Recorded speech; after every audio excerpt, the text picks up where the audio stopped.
Welcome to another episode of We Don't Die. I'm your host, Sandra Champlain, author of the international best-selling book called We Don't Die, A Skeptic's Discovery of Life After Death. And just a reminder, you can always find me at wedon'tdie.com. You can listen to past episodes. You can attend our free Sunday gathering, inspirational service with medium demonstration included.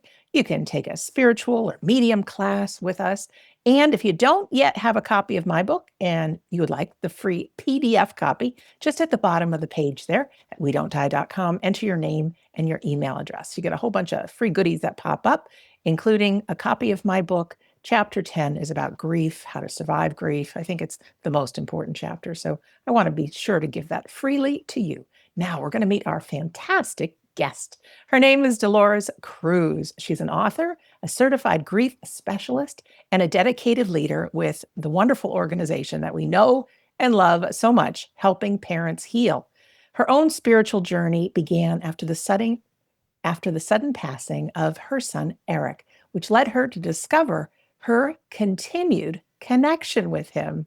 Today, she honors her son by sharing the wisdom she has gained. She's the author of the book, Look Around, A Mother's Journey from Grief and Despair to Healing and Hope. She's also the author of the book, A Bird Called Wisdom, Poems on Grief, Transformation, and Renewal. And if you remember back to episode 468, she joined us because she's co-author of the book, Shining Light Parents Speak, Wisdom and Inspiration from Helping Parents Heal Leaders. Of course, there's so much more to Dolores, but we're going to let her tell us in her own words. You can find out more about her on her website, DoloresLookAround.com. Dolores, welcome back to We Don't Die. Thank you so much, Sandra. I am thrilled to be here. I'm so glad to be back. Oh, I'm thrilled too. Now, we had a group of parents with us the last time we spoke, so we didn't get any one-on-one time. So I invite people to go back because that's a fantastic episode about that book. But why don't you tell people where you're coming to us from and a little bit about your story, maybe a little bit about your past, maybe where you grew up. Were you a believer in the afterlife? What you did for a living? I know I've thrown a lot at you, but tell us about you. I'm happy to. I'm in a city called San Gabriel, just right outside Los Angeles. So I always say I'm from Los Angeles because, that is where I technically did grow up, in the city of Los Angeles. And I went to Catholic church. I went to Catholic school. That's how I was raised. So that's where my beliefs stem from. And I always was a believer in the afterlife. Have to admit, have never had a doubt. But, it was only so much, right? Within that kind of an organization or institution, you have certain beliefs, and that's fine. And you know what? That carried me okay. That carried me okay through life. I am married, and I am a retired elementary school teacher. So also, by the way, I had attended USC as a theater major. So that came into play I did a little bit of pursuing that avenue and had some fun experiences there. And when I married my husband, Joey Cruz, in 1985, then we went on to have 4 children. I was working as a school teacher then, by the way, also a tap dancer. I did a lot of dance, and I, to this day, teach tap at the local community college, which is really fun. So our 4 children, my son Nicholas, then Jessica, then Vanessa, and then Eric. And Eric was our youngest of 4. And life was busy as it would naturally be for most people anyway, but with all the kids and working full time and getting them to school and all of that. And everything was challenging, of course, but as expected, pretty much. And then the day came that just blew everything into a million pieces, where Eric at the time was 24, still living at home along with one of his sisters, Vanessa. My other 2 children lived locally, but they were out of the house. And we got that awful knock at the door and he hadn't come home, and I knew something was not right. And when I answered the door, I was told that he was killed in a car accident, which just was shattering, totally shattering. My daughter, Vanessa, was with me, and this was at 5:30 a.m. And my husband was working in Toronto, so he wasn't there. I I just didn't understand why, if I was what I thought was a good person, doing what I needed to do with the beliefs that I had, all was praying every day in communication, and I mean, a conversational communication with God, angels, whoever, whatever I felt comfortable with. I didn't understand why this would happen. How could this happen? What do I do now? It was just unbelievable, that feeling of nobody tells you what you're supposed to do when that happens. So, I mean, it occurs. I picked myself up. We had to make the awful phone calls to my husband, to our other children, to Eric's girlfriend, to his friends. The beautiful part, and who would think there could be anything beautiful, is that by that evening, and my husband was on his way home, but by that evening, our house was full of people, family, friends, my friends, Eric's friends, my other children's friends. And I honestly felt such love. So that carried me, carried us. It really wasn't important. But all this time, of course, I started talking to Eric immediately. I just knew. I knew he could hear me. I knew he was around. I don't know why, because I didn't have to have that experience in the past. I do have a brother in spirit who had passed back in 1979. But I'll be honest, I really didn't take the time to talk to him. I knew he was okay. I knew he was in heaven over there, right? But so I hadn't done that. And yet I immediately started talking to Eric. What happened? Where are you? I need you. I can't do this. I need a hug from you. I mean, I just cried to him and spoke to him. Now, the interesting thing is, we did hear from him pretty quick. If you want me to just. I just want you to talk and talk. Yes. You and as many stories as you'd like to tell. That's why people are here, because they're in that situation and just want some evidence that our loved ones. Yes. Yes. Yeah. I didn't know what to, and of course, just chime in anytime you want. But the very first thing, and this was even from other people, which was interesting. And by the way, I had heard some really interesting stories of connections with afterlife from other people beforehand, and they were really awesome. But I didn't think a whole lot about them. I guess I didn't need to. I just thought that's really cool. And I believed. But the first thing that happened is that that was on a Friday when he had his accident. By the way, Sunday was Mother's Day, so that was rough. I was still just in a fog, just trying to figure out, how do I take my next step? But apparently my niece, who was a little bit older than Eric, told my daughter, who told me, that Eric came to her in a dream already, that she saw him. She was like, "Oh, is that you?" And he looked great. He looked calm and content and happy. And she said, "Can I touch you?" And he was like, "Of course." And she touched him, and then she hugged him, and she said she could feel him and his skinny body, and he was a skinny guy. By the way, he was a musician and a drummer, which is just deep in my heart, that all the drumming he did since he was a kid and then into young adulthood and with his bands and writing music and all of that. But so when Vanessa told me that, it that really comforted me, that we find out soon after that Eric had a really good friend since kindergarten. He went through elementary school, high school. They were good friends. He was out, oh gosh, somewhere, I want to say, maybe I could be wrong, but in the Kentucky area, somewhere over there. He's a real outdoors guy. He was hiking. He was off the grid. He was doing his thing. And he said his phone, he's getting all these messages on his phone. Well, he doesn't have cell service where he was, but there it was. And he found out about Eric, and he was just devastated.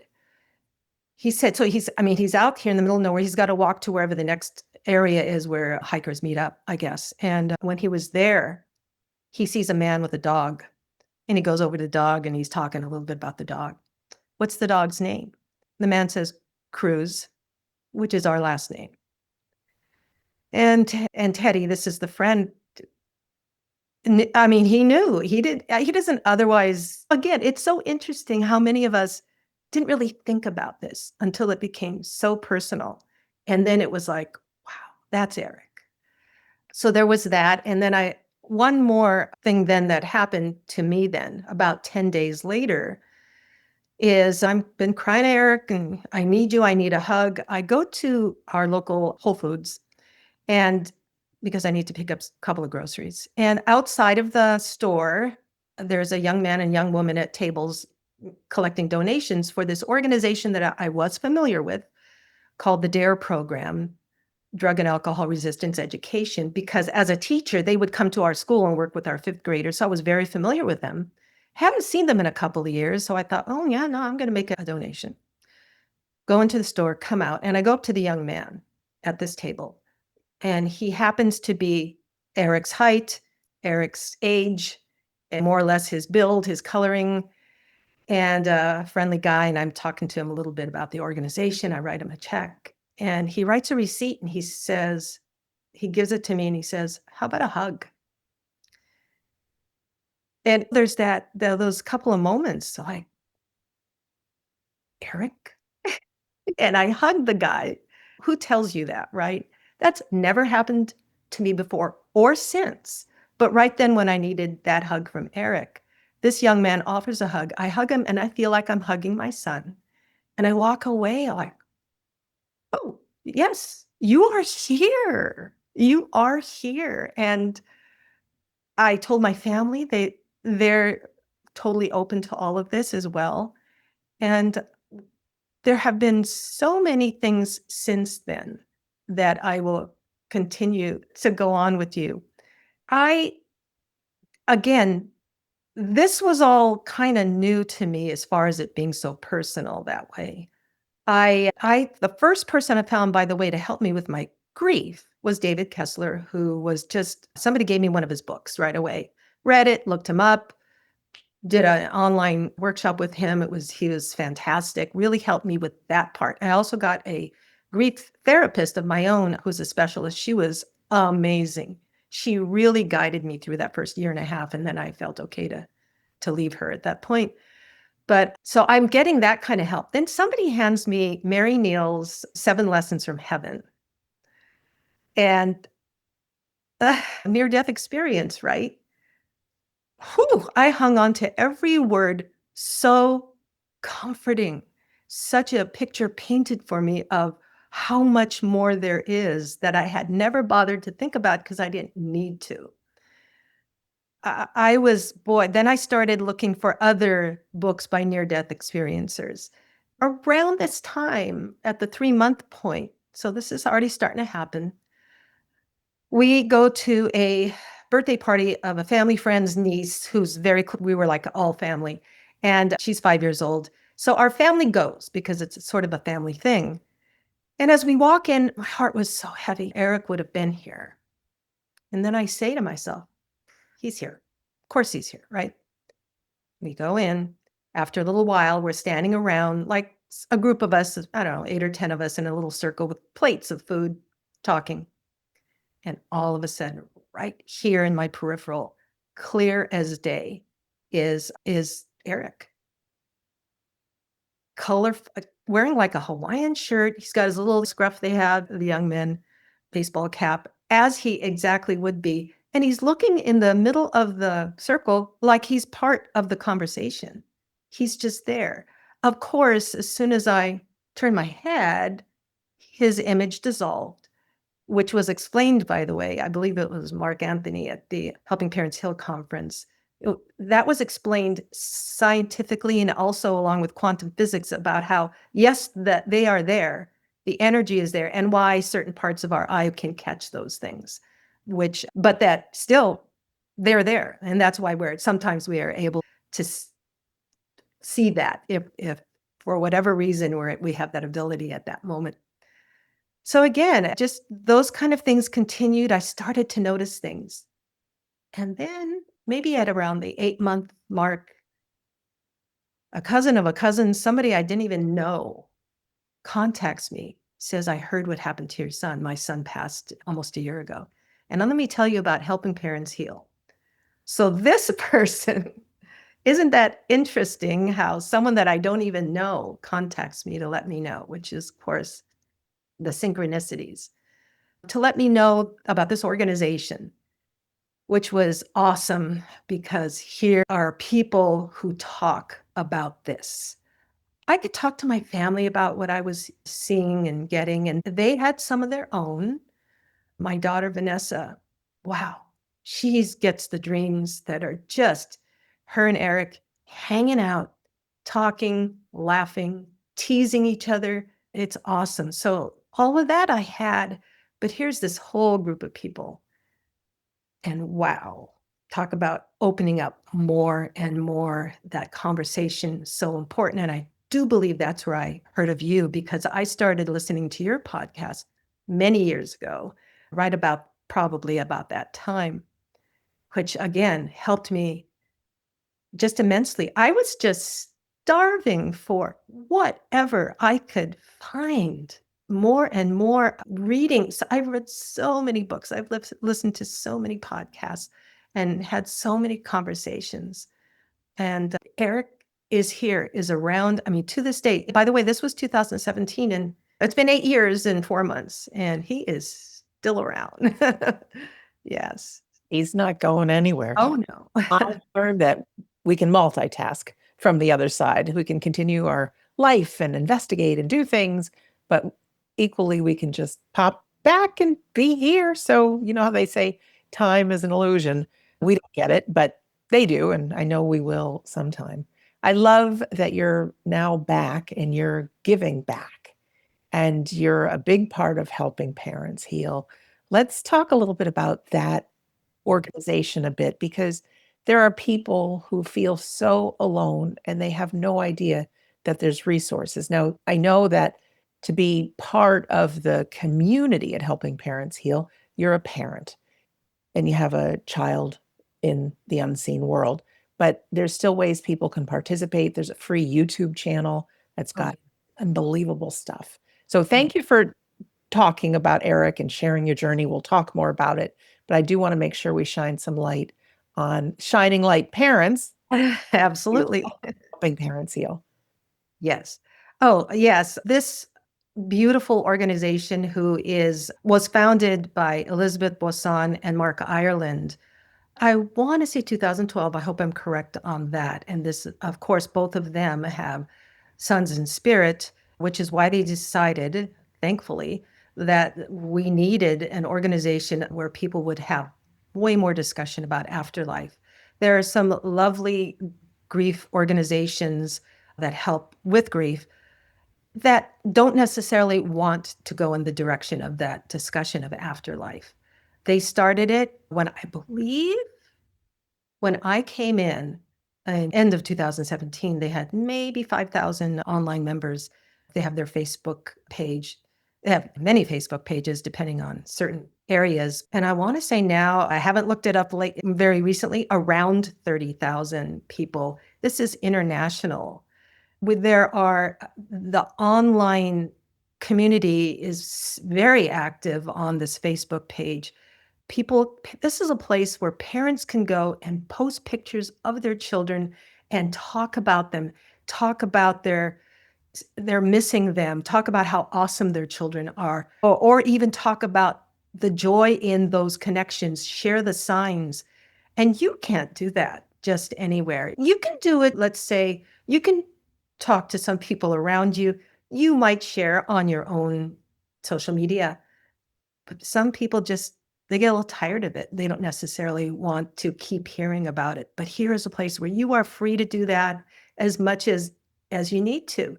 And it's so beautiful. You will have all kinds of people responding, commenting, supporting you, telling you how handsome or beautiful your child is. It's so uplifting, so comforting. That support is so important. I believe that community is, gosh, that's what carries you and sustains you and helps you through, because it's so hard. And yes, to reiterate what you were saying, is that this is particularly for parents in this case. So all the people on there do have a child in spirit. Maybe they have more than one child. And it's just, we learn from each other. We are there for each other. And eventually we find that we are helping each other. In the beginning, yes, you're just so overwhelmed with this pain and this loss, seeming loss. Well, the loss of the physical body, right? That is what is lost. That is what we miss. We just, I just want to hug them, just want to hear that voice and look at their eyes and see the sparkle, all of that. However, we come to understand that the spiritual presence is just huge if you allow it. Uh, it's easy to be skeptical in the beginning, but after a while, it just like, well, no, clearly our children are with us. So it's been awesome. There are, I don't know how many, many affiliate groups that meet in person, including my group. I have two co-leaders, Anna Esquivel and Lynn Doby, and the three of us found each other in the Los Angeles area. Oh, it was funny. I always like to tell this story because in the beginning, there was not a Los Angeles chapter. And I was in touch with Elizabeth, who's honestly such an amazing woman. I don't know how she does it. She's always available. I mean, I'll message her. She knows I don't know how many thousands of people, right? I'll message her and I'll usually get a response within minutes. She's awesome. But I remember saying, there's no Los Angeles chapter. And she said, oh, you want to start one? Kind of like, this was when I was at about 1.5 or 2 years. And the time came where I said, okay, now. And I want to say that was at, 2.5 years or so. Yeah. And she put me in touch with the other two women who had also expressed interest. And we started in 2020. Of course, we had 2 in-person meetings, then we were online for a couple of years. But yeah, it feels, first of all, and one of the things you learn about in grief itself is that one way towards healing is to help others. And I have to say, yes, sure. I mean, I like to say I'm serving in a way. I hope I'm helpful. But when I'm in a group with these other parents who are always so amazing themselves, boy, do I learn from them. We are truly helping each other. Sure, I'm facilitating, I'm planning the meeting and sending the emails to get people, let them know when we're gathering. But we get there and it's just a beautiful circle with our children. Yeah. So special. I know I've spoken with many Helping Parents Heal members, and I love hearing there's a Helping Fathers Heal. They talk on Zoom every week, whatever night of the week, and some of the great conversations they have. Yeah. People need people, and I want to recommend to everybody, just check out helpingparentsheal.org because there's so many resources. There's books, there's a hotline you can talk to someone 24 hours a day. There's resources, and it's my favorite organization, so I can't share enough. But I want to just circle back because I had mentioned at the beginning about the Shining Light Parents Speak, the book when we spoke before. It was something like 130 parents, their stories of signs from their children. Let's just shine a little light on that book. And then I want to talk about the books that you've written and what your passion is. So the book, what happened was Dr. Mark Pitstick, who, yeah, I know you know, and I believe have had on your show probably more than once. He is very active with helping parents heal. He decided he's aware of all these different affiliate leaders. I was mentioning to you the affiliate groups, so all the affiliate leaders, and he thought it would be awesome. In fact, if you hear his story, he got a message from one of the kids to do this. And to have interviews, to have interviews that are now on YouTube. So you can see all of them if you go to that Helping Parents Heal YouTube channel. And an interview, and he asked the same 6 questions of every parent. He would have 4, 5, 6 at a time per 1-hour interview and ask the same questions and heard, boy, there are all the stories, all the amazing stories, the synchronicities that brought parents, first of all, to Helping Parents Heal, the continued connection they have with their children, the incredible signs, and what they feel they've learned. There's obviously, how can you not? we've all learned so much and grown so much. So as he's doing these, he also then gets the nudge to have a book made. In fact, I think that's what came from Lynn Holohan's son, Davey, directly to Mark, who said, it's got to be a book. So gosh, if I can remember it was a year and a half ago, maybe, or probably a little longer, he put out an email to the affiliate leaders. Would anyone like to help with the book? I have to admit, at the beginning, I thought, ooh, I've got a lot on my plate. I don't think so. But of course, how interesting things work out. So the other moms got involved. And let's see, I'm just going to make sure that I don't forget. So we have Anne-Marie Talpin, Nancy Hana, and Allison. Yes. So they were already involved. They had just kind of gotten started for about a month or so. And then another email came out saying, we need somebody else. So I just thought, is that for me? Decided to go ahead and say, sure. And I kind of came in November of that year, which must have been 23. Our job was to go through all those YouTube interviews and go through the transcriptions and organize, pull out all the quotes of what people had said to answer those questions, pull out the ones that were the meatiest ones, organize them into chapters based on a common theme, and of course, write a little bit of an introduction into each chapter. So here is this book, which was presented at the last Helping Parents Conference last August of 24, with just packed with beautiful validations of the children still with us. And by the way, the term shining light parent, if I'm pretty sure this came originally from Suzanne Giesemann. Elizabeth had indicated that grieving parents was not something she really felt like putting forth, but that a shining light parent is the reason they might shine. And there are parents that go, I don't feel like a shining light parent yet. Of course, no, I get that. But the children are shining lights and they shine through us.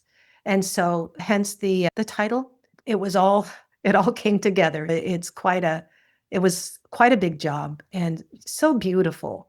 Such an honor to be part of that. And I'm grateful to Helping Parents Heal. A true labor of love. And there's so many stories back on episode 468, if you'll want to go back to that. And I have a link to that in the description of this episode, so you can find that with ease. So I want to talk about your poem book first, because then I want to dive into Look Around, because that's the message we really want to give people. So you have a book called A Bird Called Wisdom, Poems on Grief, Transformation, and Renewal. Tell us about that, Dolores. So that is actually my second book. And who knew? Oh, first of all, who knew I'd write any book? And after the first one, who knew I was going to write a second one? But as time passed, I keep a journal. So I have a journal. And as I journal, I do meditation. I do meditate twice a day.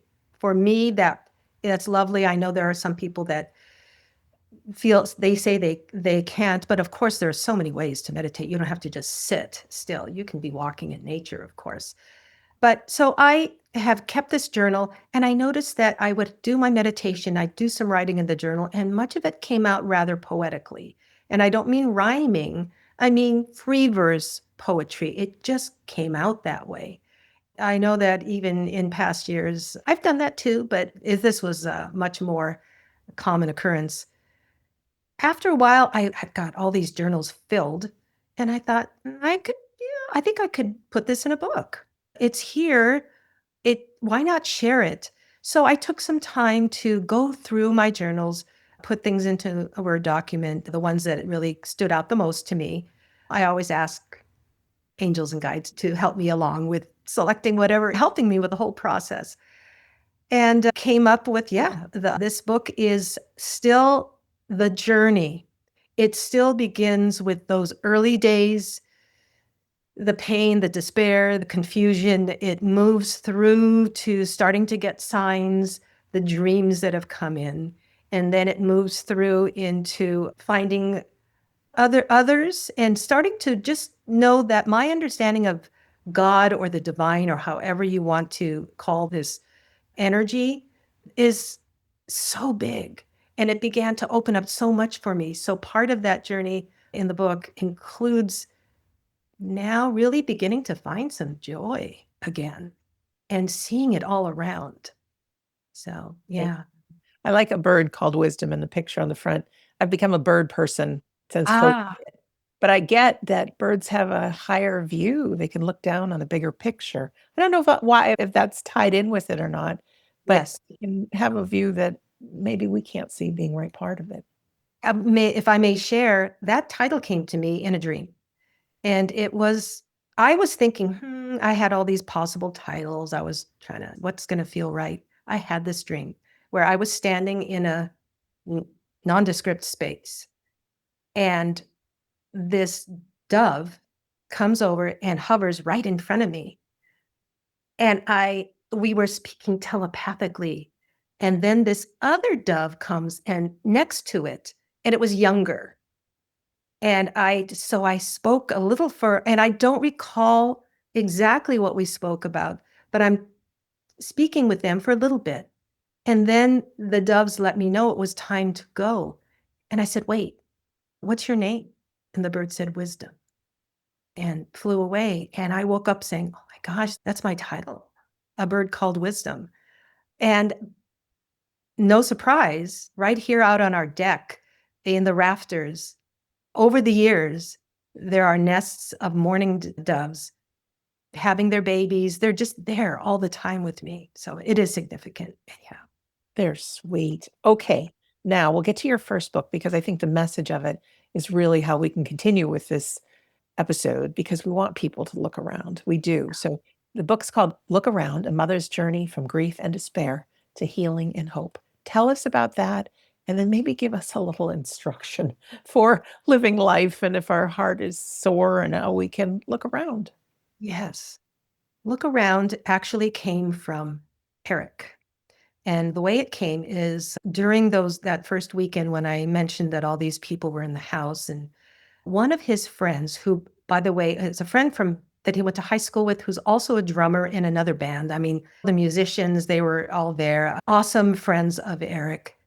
He told my husband and I that sometimes when they would go to another mutual friend's garage where they would get together, the guys, the musicians, and they'd hang out and they'd have a beer and they'd maybe play music and just have a good time. And I remember Eric often telling me, I'm going to go to Trav's garage, right? Trav's house, Travis. So this young man who was speaking to us told us that when they would leave in the evening, sometimes it was late, 12, 1 o'clock in the morning, who knows, Eric and Brian would stand, but he said that Eric would stop and say, look around. There was that sacred moment of the late night and the sky and the beauty of it all. So Brian told us that story, and it just touched us so deeply that the little card, so at his funeral service, sometimes people have like a little prayer card or a little memorial card. That's what we had on it. We had Eric's picture and look around.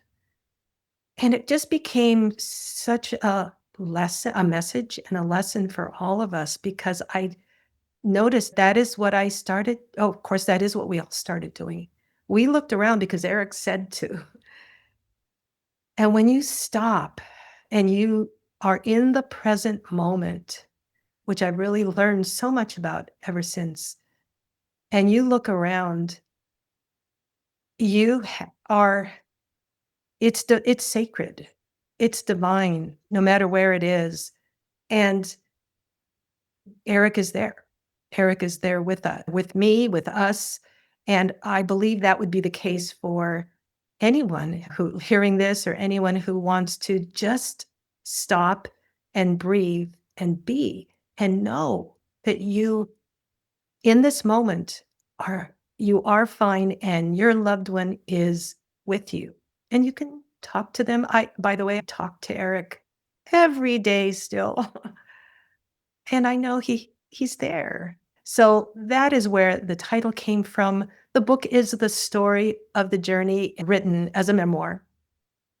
people who, I mean, it starts with first, it starts the first few chapters just tell about Eric. I wanted people to know who he was, who he is, all the stories growing up, the kind of person he was. Awesome. He was kind and compassionate and had this magnetic personality. People loved him. And one thing that I remember so many people saying that I hadn't really thought about, but that told me after his passing, is that he made people feel important. If you were to meet him, he would look at your eyes and talk to you and ask you questions about you. So that was I wanted people to know that this is how he affected people, how he touched people. I get into detail about the day we found out about his accident, about the brutal pain, about how it affected all of us, about just that whole few weeks of what, I have to have a funeral for my son, what? Everything, all the confusion. So I get into detail about that. And again, the whole story that's starting to get signs, starting undeniable. Who am I to say, oh no, that was nothing? Yeah, it would. I'm sure Eric would not have appreciated that. But no, it was undeniable. All the things that occurred and continue to occur. So I went through all of that. And then, yes, how we all have continued to honor him, how his friends have written music for him, how, yes, I write books for him. He's had other friends who have written poetry for him, and even his siblings and what they've done for him. So I know that people don't like the word healing. People in deep grief are like, no, I am never going to heal. And what I would say is, you're right. We will always grieve. There is always going to be that place here that just misses them, that can still bring a tear to our eye. But I think there is a way. So I like to say healing because it continues. It's not, you're not going to wake up one day and say, oh, good, I'm done healing. We're all done. That's not going to happen. But you can't, all of this will shift and evolve if you allow it. I do believe you have to allow that in. I never had a problem laughing. I know some people say, oh, I would be dishonoring my loved one if I laugh, if I have a good time. I never felt that for whatever reason. I know Eric's right here laughing with me. And if I'm having a great time, I'm talking to him saying, isn't this awesome? And I feel him with me when I laugh. I feel him with me when I go do something fun or cool or listen to music and talk to him about it. So I evolve into that in the book and all that I've learned up until that point, and it continues. I'm continuing to learn. So that is what the book is about. Thank you. I love the title Look Around because it gets us into the present moment. And Mhm. I say this on many shows, so forgive me, listeners and viewers, you're going to hear me say it again. When we look around, life really is a miracle. Everything we see and touch all somehow stems from the basic elements of planet Earth. I think that's a miracle. I think on a quantum level that to our tiniest bit, all we are is invisible vibrating energy. I find that to be a miracle when I look around and I think about it. And when I think of energy can't be destroyed, and so our body dies, but we can still be around. I find that to be a miracle. I've been sinking my teeth into lately that science can't understand 95% of the universe and our planet is dark matter. What the heck is that? They know just dark matter, dark energy. Is that where our loved ones are, just vibrating in the same place, just at a little different speed? So in that present moment, in that looking around, you start to say, hey, I'm a miracle. And Dolores, if you and I can pick up a cell phone and it can answer a phone, it can be a GPS and take us somewhere, it can get pictures in a split second, access information all over the world. Why do we think that this being that we're in, this human energy vehicle, can't pick up subtle energy? I'd love to find out more about the eyes, and I'll dig into that another time. Yeah. Because I hear that story so much. People see their loved ones out of the corner of their eyes. So I love that look around, tells us to be present. The other thing I just want to mention and underline about Eric is he had that gift of asking people about them.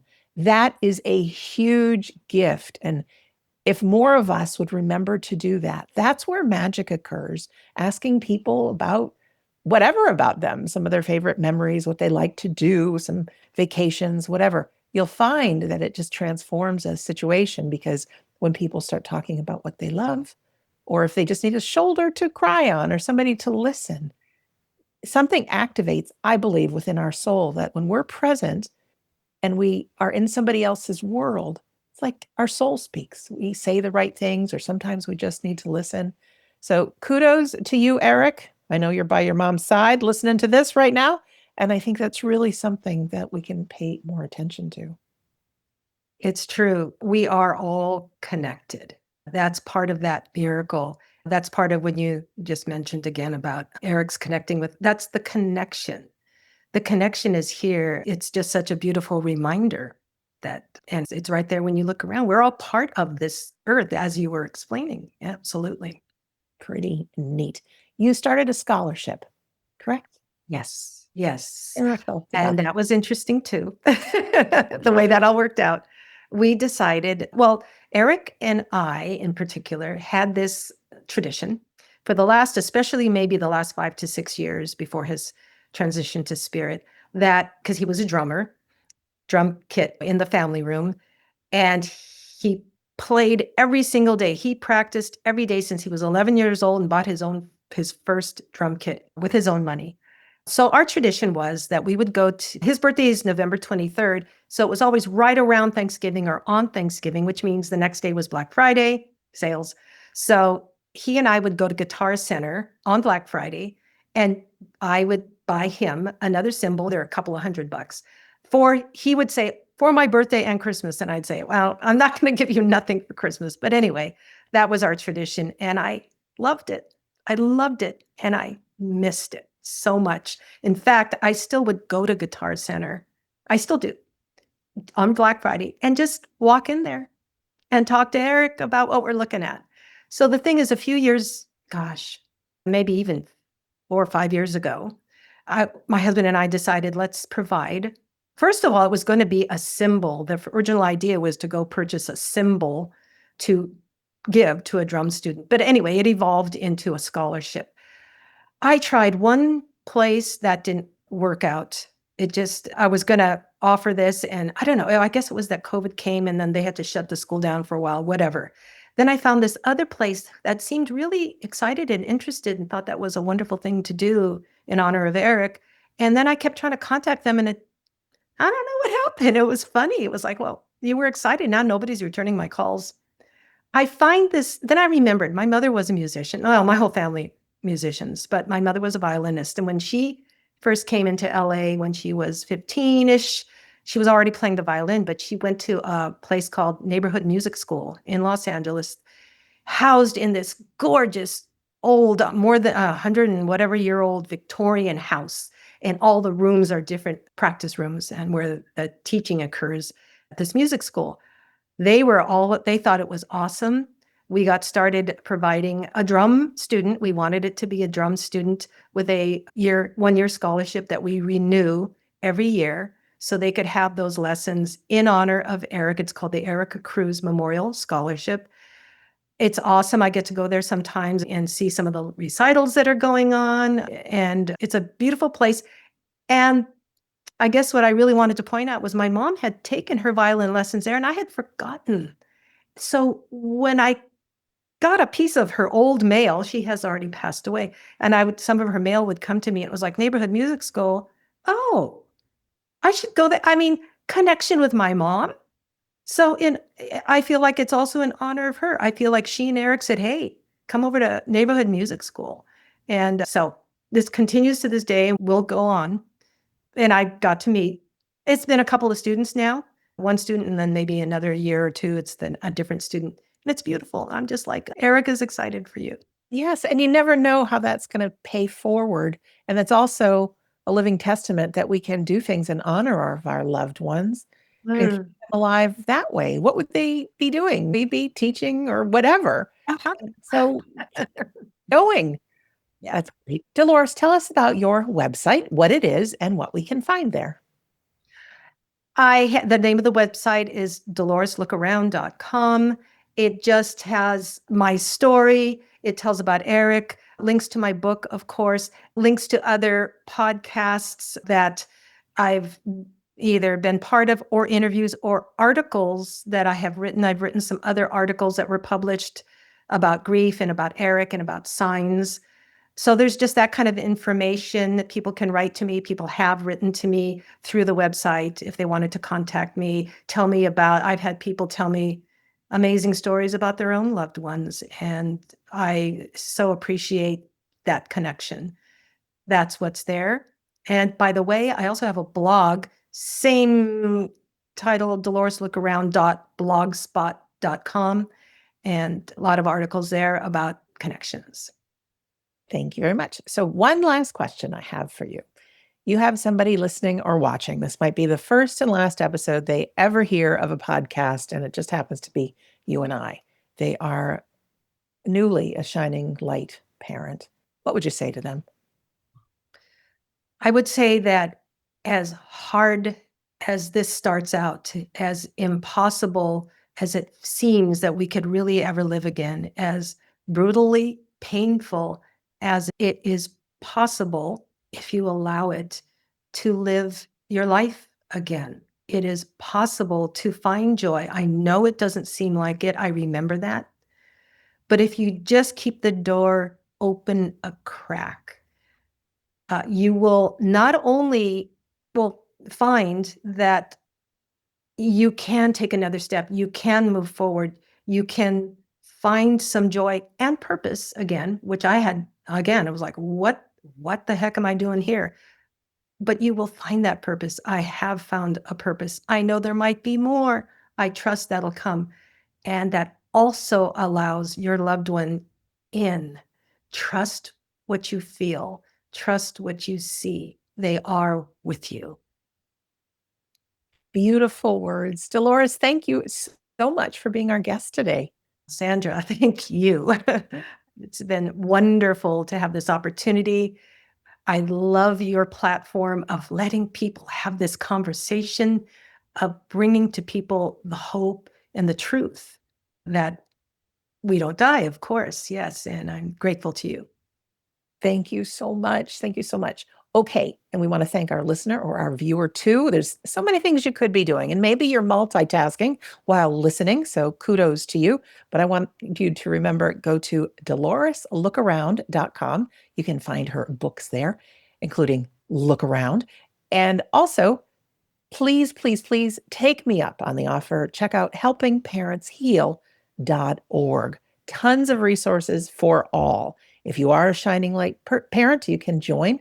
Big Facebook group. There's chapters all over the place. You can meet with people on Zoom. People need people. There's great lists there of books and things. And then also there's a wonderful YouTube channel. There's been medium demonstrations all recorded. There's been guest speakers. You'll find me on a couple of those. And there's just tons of resources. So you are not alone. Definitely not alone. And then as a reminder, my home base is wedon'tdie.com. I mentioned at the beginning that free Sunday gathering.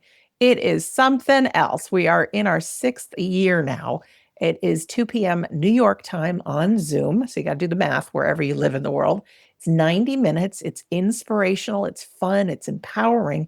And the last half of it is a medium demonstration. So we always have a medium or two that join us. And so we do readings with our Zoom community, and the handful of loved ones that come through every week just show us how close they are and that they're still part of our lives. So you can watch past Sunday gatherings at the Sunday Gathering page at wedon'tdie.com. I have a store page, and that's everything that's coming up free and the paid for classes.